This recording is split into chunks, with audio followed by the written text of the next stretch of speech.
some people will use a symbolism of the relationship of God to the universe, wherein God is, say, brilliant light,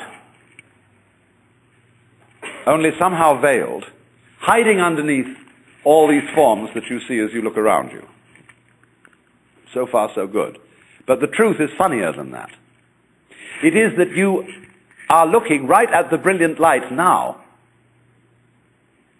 that the experience you are having, which you call ordinary everyday consciousness, pretending you're not it, that experience is exactly the same thing as it. There's no difference at all. And when you find that out, you laugh yourself silly. That's the great discovery. In other words, when you really start to see things, and you look at an old paper cup,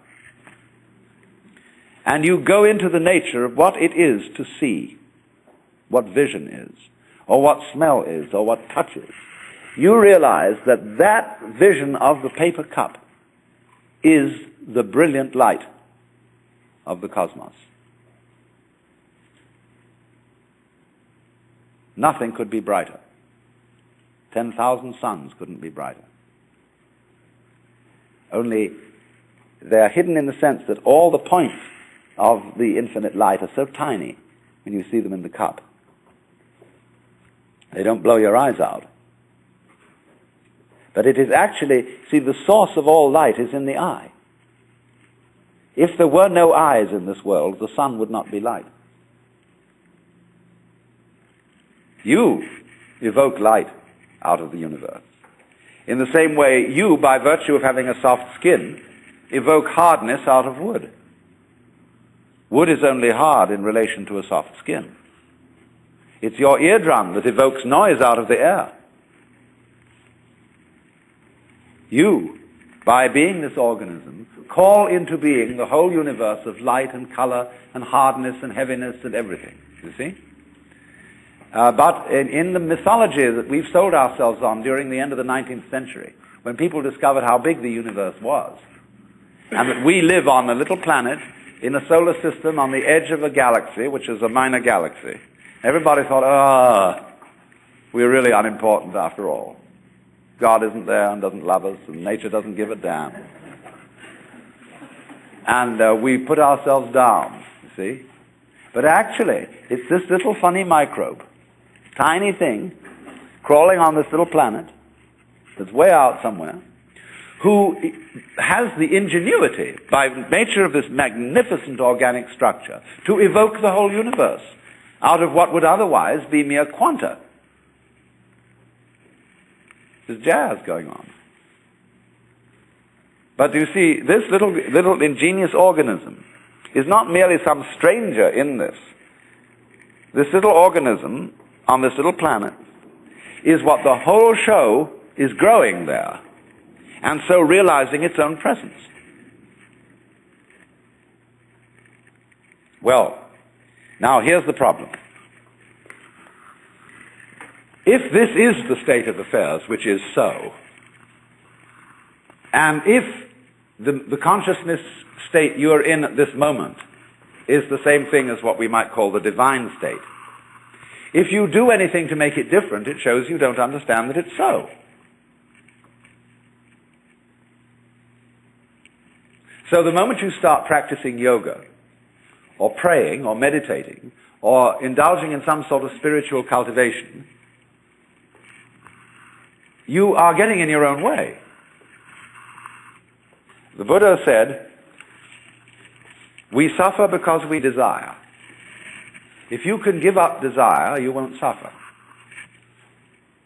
But he didn't say that as the last word. He said that as the opening step of a dialogue. Because if you say that to someone, they're going to come back after a while and say, yes, but I'm now desiring not to desire. And so the Buddha will answer, well, at last you're beginning to understand the point.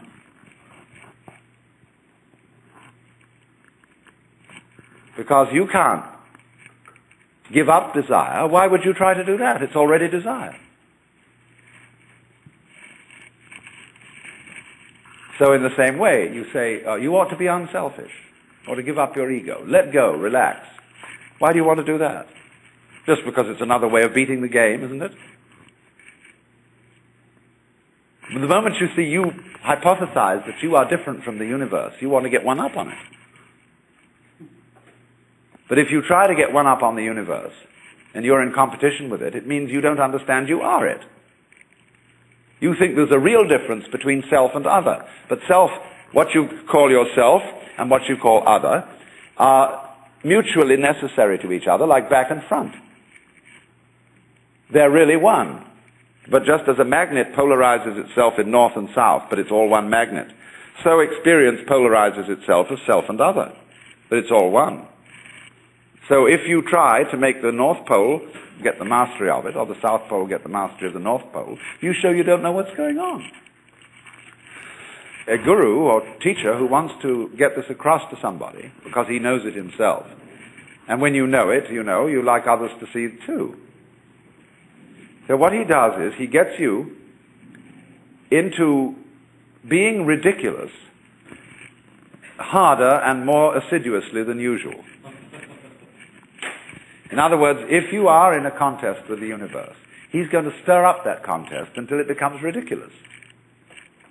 And so he sets you such tasks as saying, now of course, in order to be a true person, you must give up yourself. Be unselfish. So the Lord steps down out of heaven and says, the first and great commandment is, thou shalt love the Lord thy God. You must love me. Well, that's a double bind. You can't love on purpose. You can't be sincere purposely. It's like trying not to think of a green elephant while taking medicine.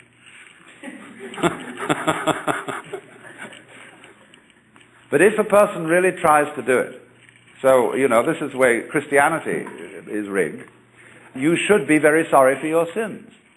And though everybody knows they're not, but they think they ought to be, and so they go around trying to be penitent, or trying to be humble. And they know the more assiduously they practice it, the phonier and phonier the whole thing gets. And so in this way, it's what it's called the technique of reductio ad absurdum. If you think you have a problem, you see, and that you're an ego and that you're in difficulty, the answer that the Zen master makes to you is, show me your ego. I want to see this thing that has a problem. When Bodhidharma, the legendary founder of Zen, came to China, a disciple came to him and said, I have no peace of mind. Please pacify my mind.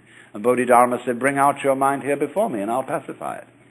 Well, he said, when I look for it, I can't find it. So Bodhidharma said, there, it's pacified. See, because when you look for your own mind, that is to say your own particularized center of being, which is separate from everything else, you won't be able to find it. But the only way you'll know it isn't there is if you look for it hard enough to find out that it isn't there. And so everybody says, all right, know yourself. Look within. Find out who you are. Because the harder you look, you won't be able to find it. And then you'll realize that it isn't there at all. There isn't a separate you. Your mind is what there is. Everything. But the only way to find that out is to persist in the state of delusion as hard as possible. That's one way. I don't say the only way, but it is one way. And so almost all spiritual disciplines, meditations, prayers, etc., are ways of persisting in folly. Doing resolutely and consistently what you're doing already. So if a person believes that the earth is flat, you can't talk him out of that. He knows it's flat. Look out of the window and see it. Obviously it looks flat. So the only way to convince him that it isn't is to say, well, let's go and find the edge. And in order to find the edge, you've got to be very careful not to walk in circles, or you'll never find it that way. So we've got to go consistently in a straight line, due west, along the same line of latitude. And eventually, when we get back to where we started from, you've convinced the guy that the earth is round. But that's the only way that'll teach him. because people can't be talked out of illusions. Well, now, there is another possibility, however. But this is more difficult to